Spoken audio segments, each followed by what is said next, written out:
ये वाला फॉल्ट हर इलेक्ट्रिशियन के साथ होता है, मगर इसको क्लियर करने का नॉलेज बहुत कम इलेक्ट्रिशियन को होता है। देखो मैंने एक्स्ट्रा कहीं से फेज ले लिया और इस फेज को मैं डायरेक्टली हमारे स्विच बोर्ड की लूपिंग फेज में लगाता हूं, तो आप देख सकते हैं सिर्फ सिंगल वायर से ही पूरे घर की लाइट चल गई, ओनली फेज वायर से। तो न्यूट्रल मेल कहाँ से आ रहा है, और जो न्यूट्रल के अंदर में इस फेज वायर को टच करता हूं तो इस तरह का हल्का शॉर्ट सर्किट होता है, यानी कि कहीं से कहीं अर्थ मिल रहा है। तो अब हम इसको फाइंड आउट कैसे करें। देखो एक ही वायर से सारा लोड चल रहा है, हमें तो लगेगा अच्छा वर्क कर रहा है यार, कोई टेंशन नहीं है, मगर बहुत दिक्कत होती है, लाइट वगैरह सब कुछ फ्यूज होने के चांसेस बढ़ जाते हैं। ये वाला फॉल्ट क्लियर करना बहुत ज़रूरी होता है।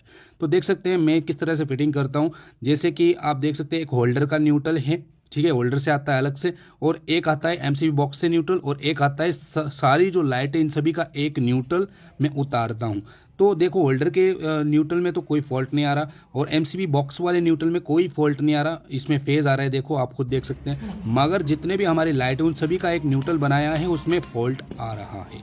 अब ये फॉल्ट कहाँ से आ रहा है ये हम आपको फाइंड आउट करके दिखाएंगे और आप सीख सकते हैं। तो मैंने इसको चेन मार्क कर दिया। अब देखो हमारी जो फोर सीलिंग यहाँ से उतरने वाले जितने भी स्विच बोर्ड है, पहले इन सभी के न्यूट्रल को अलग करके कंफर्म कर लीजिए कौन से स्विच बोर्ड से वो न्यूट्रल फ्री हो रहा है। तो अगर आप जिस स्विच बोर्ड के न्यूट्रल को हटाएंगे और लाइटें बंद हो जाती है तो समझ लेना इसी वायर से। लेकिन किसी भी स्विच बोर्ड में कोई प्रॉब्लम नहीं। मुझे छत के अंदर 2 कोपलाइट की वायर मिली और तीसरी कोपलाइट की वायर खो गई, कहीं दिखाई नहीं दे रही थी।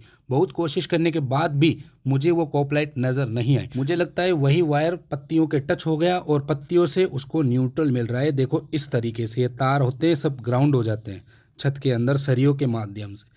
तो मुझे मालूम है कि यहाँ सेंटर में पूरे न्यूट्रल का एकजुट है, तो मैं थोड़ा फैन को इस तरह से तोड़ दूंगा, क्योंकि जब पंखा लगाते तब भी मैं इसका अंदर गैप तो बनाता ही, वरना क्रैक्स आ जाते हैं, ठीक है।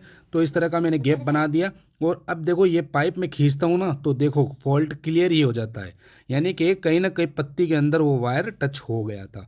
तो इस वायर को मैं यहाँ से फ्री कर दूंगा। टच नहीं होना चाहिए, टच होने से ग्राउंडिंग और बिजली का बिल ज़्यादा आता है, बहुत ज़्यादा प्रॉब्लम्स होती है। तो याद रहे वायरिंग और स्विच बोर्ड लगाते समय आपको फॉल्ट पहले से ही क्लियर कर लेना चाहिए। अब आप सोच रहे होंगे कि ये वाला कोपलाइट का वायर कहाँ से आया। पूरी फोर सीलिंग होने के बाद भी मैं वायर निकाल सकता हूँ, ये चीज़ आपको जाननी है तो कमेंट जरूर कीजिए। तो आप देख सकते हैं इस वायर में फेज आ रहा है, और इसी फेज वायर को मैं लूपिंग वायर में कनेक्ट करता हूं तो कुछ भी लाइटें नहीं चलती है। इसका मतलब फॉल्ट क्लियर हो गया, न्यूट्रल कहीं से बैक फ्लो नहीं हो रहा।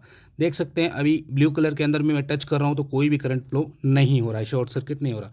अब काम करेगा ये रियल न्यूट्रल से, ना कि अर्थिंग से। देखो अब रियल न्यूट्रल से ये वर्क कर रहा है, 100% एकदम सही तरीके से वर्क कर रहा है। वैसे मैंने एक डेडिकेट वीडियो बनाया है, नीचे क्लिक करके आप उस लॉन्ग वीडियो को देख सकते हैं।